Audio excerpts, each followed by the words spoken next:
आज के दौर में नेता शब्द सुनते ही आपके दिमाग में क्या छवि बनती है? सफेद फॉर्च्यूनर का काफिला, सायरन की गूंज, 10-20 बॉडीगार्ड्स और चेहरे पर सत्ता का वो गुरूर जो कहता है कि हमसे बड़ा कोई नहीं, एम ब्रह्मास्मि, मैं ही सब कुछ हूं। आज हम उस दौर में जी रहे हैं जहां राजनीति सेवा नहीं बल्कि शक्ति प्रदर्शन का जरिया बन गई है।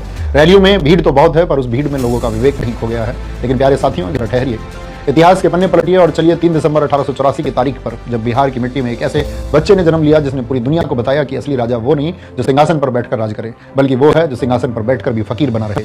मैं बात कर रहा हूं देश रत्न डॉक्टर राजेंद्र प्रसाद जी की। डॉक्टर राजेंद्र प्रसाद जी ऐसे व्यक्ति थे जिसकी एग्जाम कॉपी चेक करते समय परीक्षक ने उनकी कॉपी में लिखा था, the examinee is better than the examiner, यानी परीक्षार्थी परीक्षक से कहीं ज्यादा ज्ञानी है। डॉक्टर राजेंद्र प्रसाद जी इतने मेधावी और टैलेंटेड थे कि उन्होंने कलकत्ता यूनिवर्सिटी के एंट्रेंस एग्जाम में टॉप किया था, जिसके लिए उन्हें उस जमाने में 30 रुपए प्रति माह की स्कॉलरशिप मिलती थी। उन्होंने लॉ में मास्टर्स किया और वहां भी गोल्ड मेडल हासिल किया। पढ़ाई में तो उनका कोई मुकाबला नहीं था।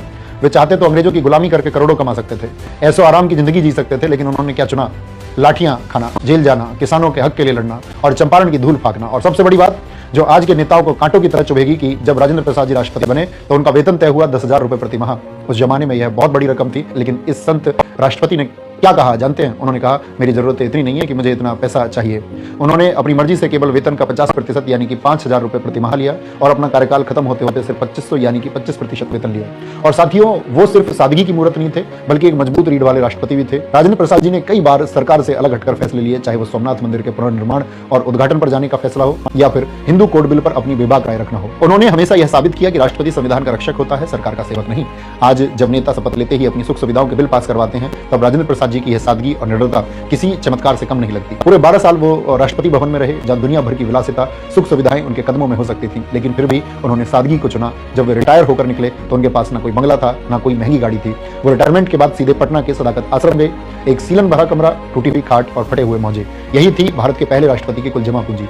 और आज 3 दिसंबर उनके जन्मदिन पर मेरा सवाल देश के उन युवा और लोगों से है जो नेताओं की गाड़ियों के पीछे भागते हैं, नेताओं के बहकावे में आकर सोशल मीडिया पर अंधभक्त बनकर धर्म जात पात के नाम पर अपने भाई बंधु को गालियां देते हैं। इस देश में जो जितना बड़ा भ्रष्टाचार करे वो उतना बड़ा नेता होता है।